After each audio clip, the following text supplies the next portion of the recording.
নমস্কার, আবাস নিউজের সকলকে স্বাগত। আমি প্রগতি। শুরু করছি আজকের সংবাদ।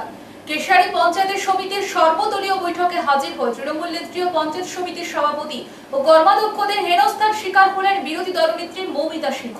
তাকে সারা বিডিও অফিসে ছুটিয়ে ছুটিয়ে মারার অভিযোগ কল্পনা শীটের বিরুদ্ধে, যদিও এই অভিযোগ উড়িয়ে দিয়েছেন কল্পনা শীট। কেশারী পঞ্চায়েত সমিতির সর্বদলীয় বৈঠকে হাজির হয়ে তৃণমূল নেত্রী ও পঞ্চায়েত সমিতির সভাপতি ও কর্মাধ্যক্ষদের হেনস্থার শিকার হলেন বিরোধী দলনেত্রী মৌমিতা সিংহ।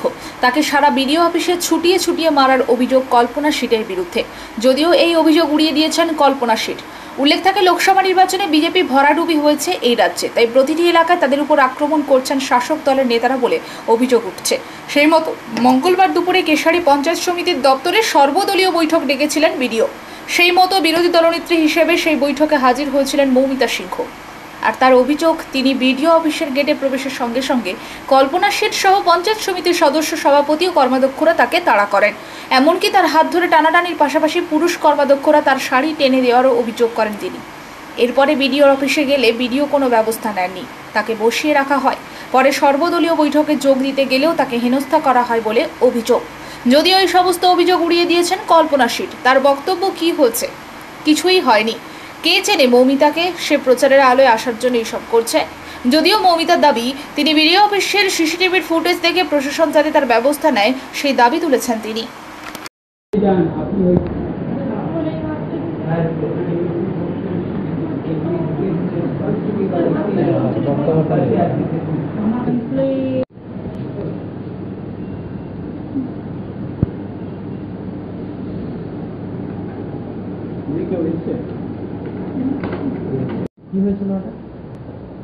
আজকে পঞ্চায়েত সমিতি অর্থের মিটিং ছিল।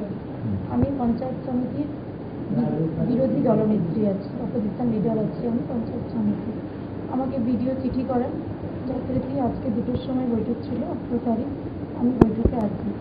আসার সঙ্গে সঙ্গে এখানে বিডিও অফিসে ঢোকার পরেই আমাকে জেডপি মেম্বার কল্পনা শীট এবং তার পুরো টিম নিয়ে পঞ্চায়েত সমিতির সভাপতি সহ সমস্ত কর্মাধ্যক্ষ মিলে ছুটিয়ে ছুটিয়ে মারছে পুরো ক্যাম্পাসের ভেতরে। আমি যখন ছুটে এসে সঙ্গে সঙ্গে বিডিও স্যারের রুমে যাই, যে আমাকে আবার ছুটিয়ে ছুটিয়ে মারছে।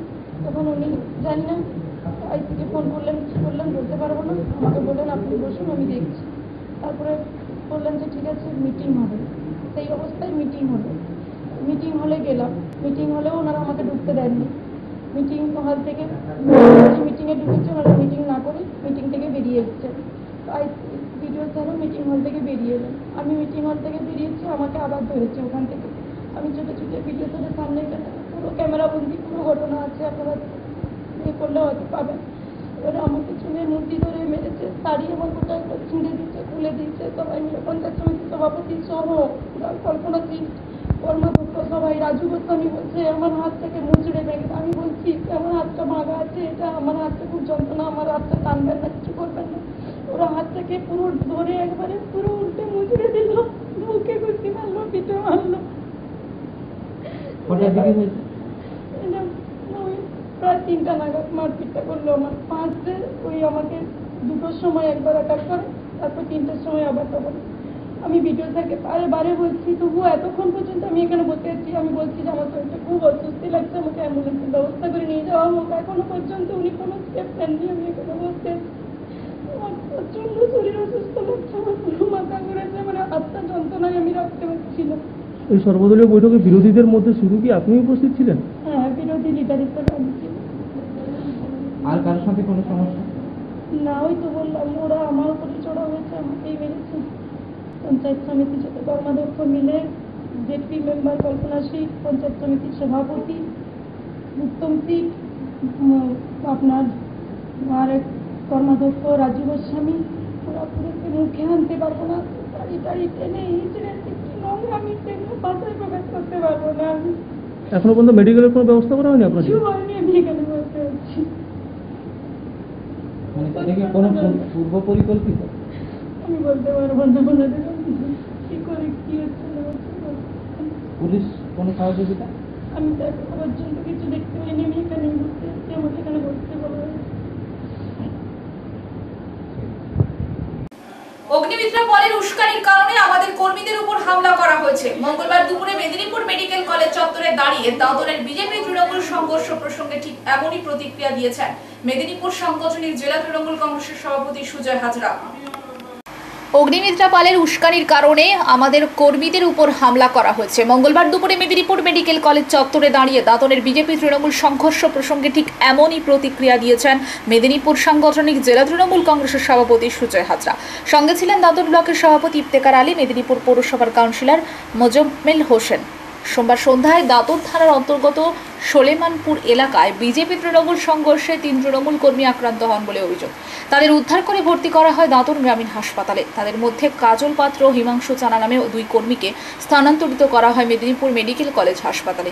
এর মধ্যে কাজল পাত্রকে প্রাথমিক চিকিৎসার পর ছেড়ে দেওয়া হলেও হিমাংশু চানার অবস্থার অবনতি হয় কলকাতায় স্থানান্তরিত করা হবে বলে এদিন দুপুর নাগাদ জানা গেছে জেলা তৃণমূল সূত্রে। বেলা 2টো নাগাদ মেদিনীপুর মেডিকেল কলেজ রক্ষম কর্মীকে দেখতে এসে বিজেপির রাজ্য সাধারণ সম্পাদিকা তথা মেদিনীপুর লোকসভা আসনের বিজেপি প্রার্থী অগ্নিমিত্রা পলকে কড়া ভাষায় আক্রমণ করেন। এই ঘটনায় মেদিনীপুর বিজেপি জেলা মুখপাত্র অরূপ দাস বলেন, তৃণমূল কর্মীরা যারা আহত হয়ে ভর্তি হয়েছেন তারা তৃণমূলের গোষ্ঠী কোন্দলের ফলে এই ঘটনা ঘটেছে। তার অনেক কিছু কাজ তৃণমূল পার্টি করে দিয়েছে। ওকে বললো যে তুই সব কিছু পাওনা পেয়ে গেছি, তারপর বিজেপিকে ভোট গেলি। সে এসে বললো সবাইকে, সেই জন্য সবাই উৎপাত করে সেদিন গন্ডগোল লাগে। আমি থামাতে গিয়ে আমাকে পিছন দিয়ে মারে মাথায়। তারা মেরেছে? বিজেপি দল। কে কে ছিল, চেনেন কাউকে? আর ছিল তো স্বপন মাইতি, সন্তোষ জানা, সুজিত পাত্র, মুকুল মণ্ডল, ছিল অনেকে। মানে এরা কারা? এরা বিজেপি। আর আপনি কোন পার্টি করেন? আমি টিএমসি করি। কোন জায়গা এটা? সোলেমানপুর মেলাবাড়ি। ওই অঞ্চলটা কি এবারে তৃণমূল হেরেছে? হ্যাঁ। কি নাম আপনার? হিমাংশু জানা।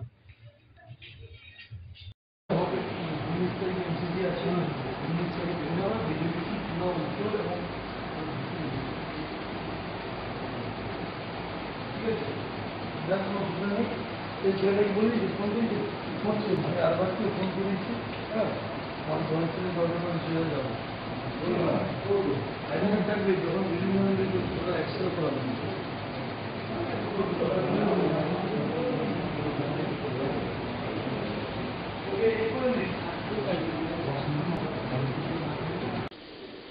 একদিকে আপনারা দেখতে পাচ্ছেন যে কলকাতা বিমানবন্দরে মেদিনীপুরে যিনি বিজেপির প্রার্থী ছিলেন তিনি কেন্দ্রের প্রতিনিধি দলকে স্বাগত জানাতে গেছেন, আর তার এই উস্কানিমূলক কথাবার্তা আচার আচরণের জন্য গত কয়েকদিন ধরেই সোলেমানপুরে আমাদের দলের কর্মীদেরকে বারবার চমকানো ধমকানো চলছিল।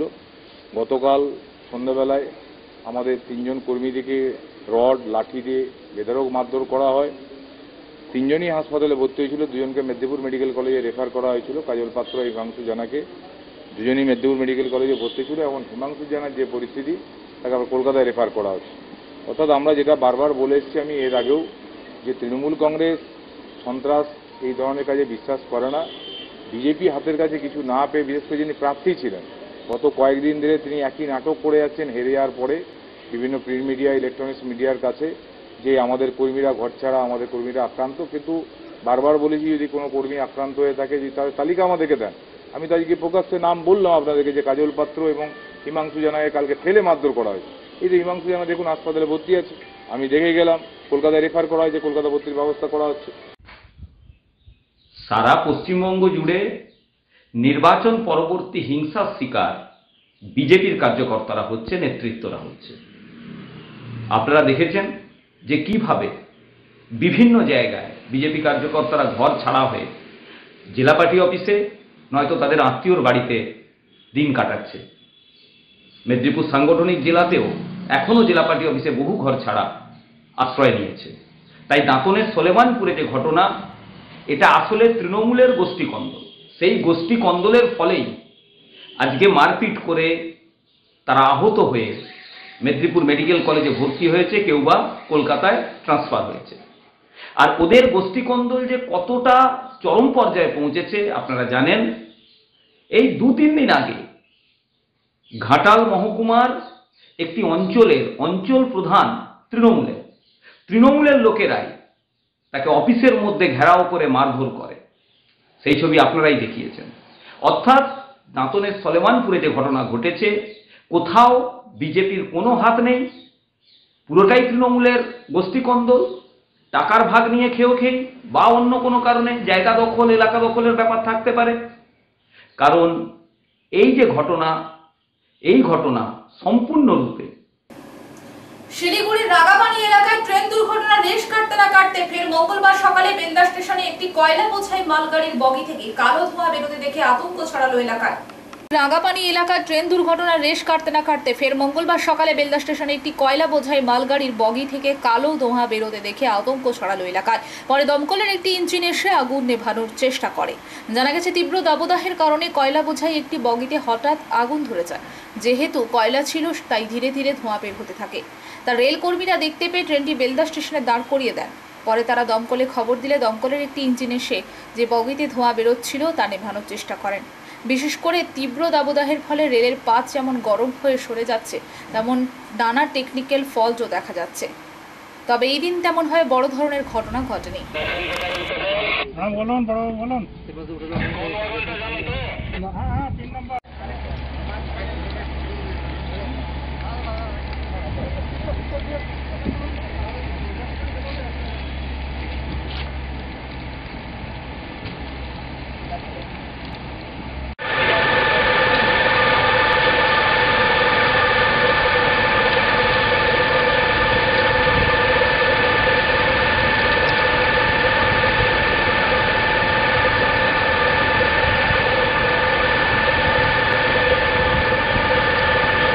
স্কুলে এসেই হঠাৎ অসুস্থ হয়ে পড়ে মৃত্যু হলো ষষ্ঠ শ্রেণীর এক ছাত্রীর।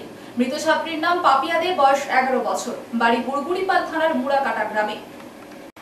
স্কুলে এসে হঠাৎ অসুস্থ হয়ে মৃত্যু হলো ষষ্ঠ শ্রেণীর এক ছাত্রীর। মৃত ছাত্রীর নাম পাপিয়া দে, বয়স 11 বছর, বাড়ি গুড়গুড়িপাল থানার মুড়াকাটা গ্রামে। পরিবার সূত্রে জানা যায়, প্রতিদিনের মতো মঙ্গলবার বাড়ি থেকে সাইকেলে করে নয়াগ্রাম উচ্চ বিদ্যালয়ে আসে পাপিয়া। বিদ্যালয়ে প্রার্থনার পর ক্লাসে গিয়ে হঠাৎ অসুস্থতা বোধ করে। এরপর ক্লাসরুমে অজ্ঞান হয়ে পড়ে যায় ওই ছাত্রী। তড়িঘড়ি বিদ্যালয়ের শিক্ষকেরা পরিবারের পরিজনদের খবর দেন। ছাত্রীকে উদ্ধার করে প্রথমে বাড়ির সামনে একটি হাসপাতালে ভর্তি করা হলে সেখান থেকে মেদিনীপুর মেডিকেল পাঠানো হয়। মেদিনীপুর মেডিকেলে আনা হলে চিকিৎসকরা মৃত বলে ঘোষণা করে ওই ছাত্রীকে। পরিবার সূত্রে জানা যায়, ওই ছাত্রীর কোনো রকম রোগ ছিল না। তবে প্রাথমিকভাবে জানা যাচ্ছে হৃদরোগে আক্রান্ত হয়ে মৃত্যু হয়েছে ষষ্ঠ শ্রেণীর ওই ছাত্রীর।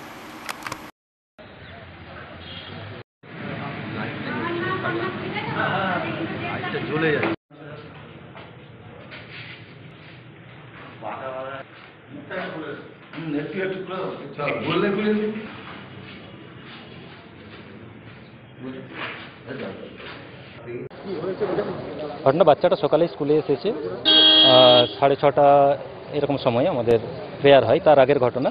স্কুলে এসেই ওরা দোতলায় ওদের ক্লাসরুম, ওখানে গেছে। যাওয়ার পর ওদেরই কতজন বন্ধু এরকম বলেছে বাচ্চাটা অসুস্থ হয়ে গেছে। দিয়ে ওখানে আমরা দৌড়ে গেলাম, একটু চোখে মুখে জল দিয়েছি। তখন বাচ্চাটা ওই খিঁচুনি মতো একটু আর শ্বাসকষ্ট একটু এইরকম টাইপ হচ্ছে। তো সঙ্গে সঙ্গে আরও সবাইকে আমরা ডেকে নিয়ে ওকে কোলে করে ওখান থেকে স্কুলের বাইরে আমাদের একজন ওয়ার্ক ডাক্তারবাবু আছেন, ওনার কাছে নিয়ে গেলাম। উনি বললেন, দেখুন আমরা সেই রকম করছি না, তাড়াতাড়ি অন্য কোথাও নিয়ে গেলে ভালো হয় বেটার চিকিৎসার জন্য। সঙ্গে সঙ্গে ওখানে একটা গাড়ি অ্যারেঞ্জ করে নিয়ে আমরা জোসেফে আসলাম। জোসেফ তো আমাদের প্রথমে বললে আপনার নিয়ে চলে যান মেডিকেলে। আমরা মেডিকেলে আসলাম, এখানে ডাক্তারবাবুরা দেখে বলেন এক্সপায়ার করে গেছে। আবারও বোমা উদ্ধার ঘিরে ব্যাপক চাঞ্চল্য ছড়ালো পূর্ব মেদিনীপুর জেলার নন্দীগ্রামে। জানা গিয়েছে, নন্দীগ্রাম 1 নম্বর ব্লকের দাউদপুর গ্রাম পঞ্চায়েত এলাকার সৈফুল্লাহ চক গ্রামে একটি পান বরজের পাশে টিনের মধ্যে বোমা উদ্ধার ঘিরে মুহূর্তেই চাঞ্চল্য ছড়িয়ে পড়ে গোটা এলাকায়। স্থানীয়দের দাবি, পানের বরজের পাশে তৃণমূল কংগ্রেসের পতাকা বাঁধা একটি টিনের মধ্যে বোমা ছিল। ওই পান বরজে যে সমস্ত শ্রমিকরা কাজ করেছিল তারাই প্রথমে দেখতে পেয়ে তড়িঘড়ি পুলিশের খবর দিলে পুলিশ ঘটনাস্থলে এসে বোম উদ্ধার করে নিয়ে যায়। স্যার কি বলতে চাও বলো তো স্যার। এই বলো থানাতে এখানে ঘটনা ঘটছে স্যার, থানাতে কি করে কমপ্লেন করবো স্যার?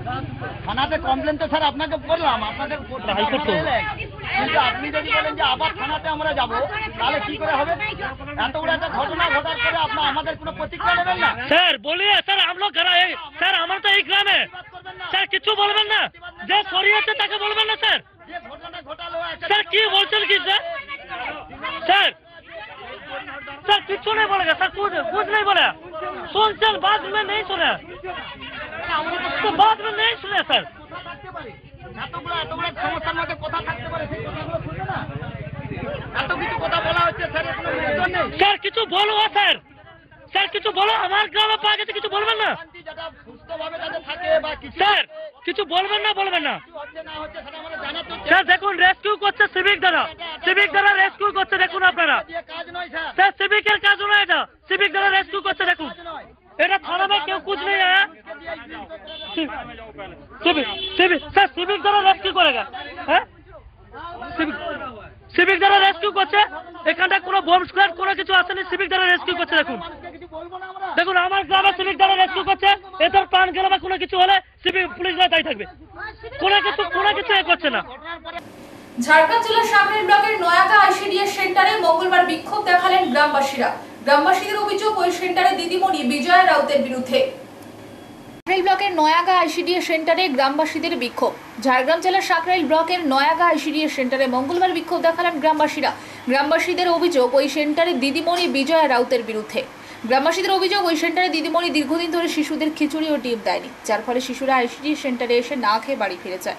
বারবার জানানো সত্ত্বেও দিদিমণি কোনো ব্যবস্থা গ্রহণ করেন।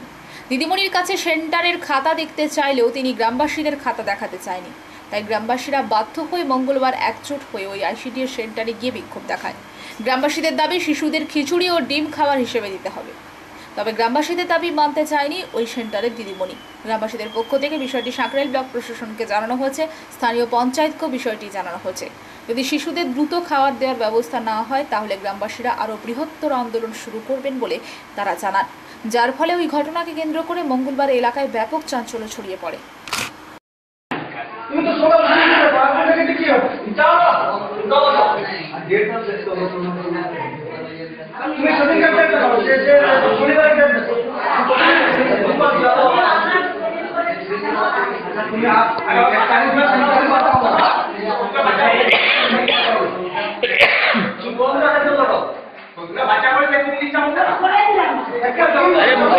তুমি খাতায় বলে দেখাও।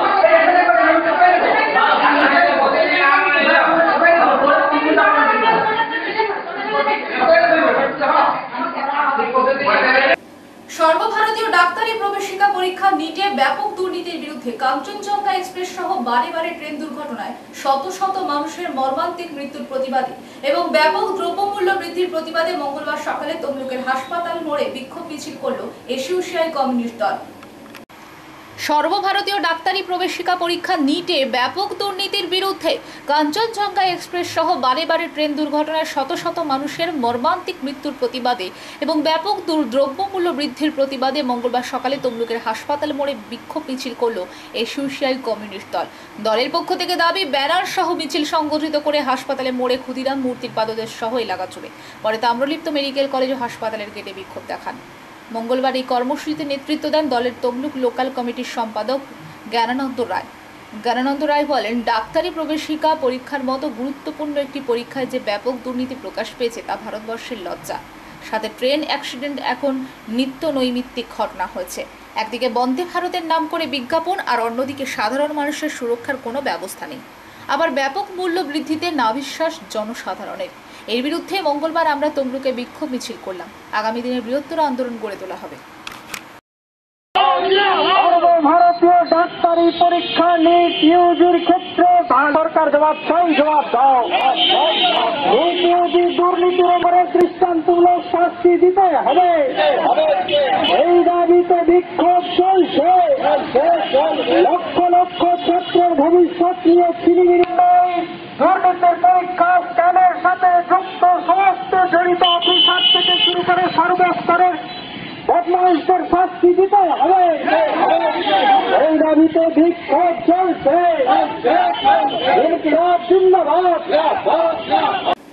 স্বাস্থ্য কেন্দ্রে ডিউটিতে গিয়ে মধ্যম যুবকের হাতে শ্লীলতাহানির শিকার হলেন কেশপুরের মহিলা স্বাস্থ্যকর্মী। বিষয়টি প্রকাশ্যে আসতেই শোরগোল পড়ে গিয়েছে জনমানসে। শ্লীলতাহানির শিকার হওয়া ওই স্বাস্থ্যকর্মী পশ্চিম মেদিনীপুর জেলার অন্তর্গত কেশপুর ব্লকের ৪ নম্বর অঞ্চলের দাঁতপুর স্বাস্থ্য কেন্দ্রে কর্মরত রয়েছেন। স্বাস্থ্যকেন্দ্রে ডিউটিতে গিয়ে মদ্যপ যুবকদের হাতে শ্লীলতাহানির শিকার হলেন কেশপুরের মহিলা স্বাস্থ্যকর্মী। বিষয়টি প্রকাশ্যে আসতেই শোরগোল পড়ে গিয়েছে জনমানুষে। শ্লীলতাহানির শিকার হওয়া ওই স্বাস্থ্যকর্মী পশ্চিম মেদিনীপুর জেলার অন্তর্গত কেশপুর ব্লকের 4 নম্বর অঞ্চলের দাঁতপুর স্বাস্থ্যকেন্দ্রে কর্মরত রয়েছেন। গত 11 তারিখ গোলার স্বাস্থ্যকেন্দ্রে স্বাস্থ্য দপ্তরের নির্দেশে তিনি গিয়েছিলেন কর্তব্য পালন করতে। সেখানেই এক মদ্যপ যুবকের হাতে শ্লীলতাহানির শিকার হন ওই স্বাস্থ্যকর্মী। তারপর স্বাস্থ্যকর্মীর চিৎকার চেঁচামেচিতে স্থানীয়রা চলে আসায় নিজেকে সুরক্ষিত করেন ওই স্বাস্থ্যকর্মী। ঘটনাক্রমে ওই দিন উক্ত গ্রামে কালীপুজো হচ্ছিল, তাই পুলিশ প্রশাসনও সেখানে ছিল। খবর পেয়ে পুলিশও পৌঁছায় সেখানে। পুলিশ পৌঁছে অভিযুক্ত ব্যক্তিকে আটক করে নিয়ে যায় কেশপুর থানায়। পরের দিন ওই স্বাস্থ্যকর্মী লিখিত অভিযোগের ভিত্তিতে অভিযুক্ত ব্যক্তিকে গ্রেপ্তার করা হয়েছে। তারপর ব্লক স্বাস্থ্য আধিকারিকের কাছে অভিযোগকারী স্বাস্থ্যকর্মী নিজে নিরাপত্তাহীনতার কথা জানান। ব্লক স্বাস্থ্য আধিকারিক বিষয়টি দেখার আশ্বাস দিল। 1 সপ্তাহ কেটে যাওয়ার পরও কোনো ব্যবস্থা নেয়নি। তাই 18 জুন মঙ্গলবার বেলা 3টা নাগাদ কেশপুর গ্রামীণ হাসপাতালে পৌঁছায় কেশপুর ব্লকের সমস্ত স্বাস্থ্যকর্মীরা। তাদের দাবি দেওয়া নিয়ে ব্লক স্বাস্থ্য আধিকারিকের সাথে একটি বৈঠক করেন তারা। তাদের দাবি অবিলম্বে কাজের জায়গায় নিরাপত্তার ব্যবস্থা করতে হবে। মানুষের সেবা করতে গিয়ে নিজেদেরকে হেনস্থার শিকার হতে হবে, সেটা তারা মেনে নিতে পারছেন না। আমাদের দিদি আমাদের আসতে বলছে, ওই জন্য আমরা আসছি। এবারে কি হয় ওই জন্য আমরা বসে আছি, মিটিং চলছে। এবারে কি হয় সেটা আমরা জানার জন্য গিয়ে নিজেদের মানে নিরাপত্তার উপর হ্যাঁ নিরাপত্তা আমাদেরও তো, আমরাও তো ফিল্ডে কাজ করছি, আমাদের কোনো তো ওটা হতে পারে ওই জন্য আমরা সবাই মিলে নিরাপত্তার দাবিতেই ওইটাই করতে চাই।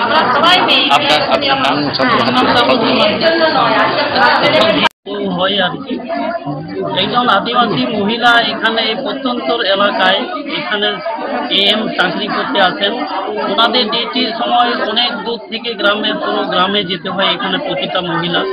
এই মহিলা যদি এইভাবে নিগৃহীত হয়, যারা সেবামূলক কাজ করতে যান, ওখানে পাবলিকের দ্বারা কোনো দুষ্কৃতির দ্বারা যদি নিগৃহীত হয়ে থাকেন, আগামী দিনে কিভাবে এনারা সার্ভিস করবেন? সংবাদ এই পর্যন্ত। নমস্কার।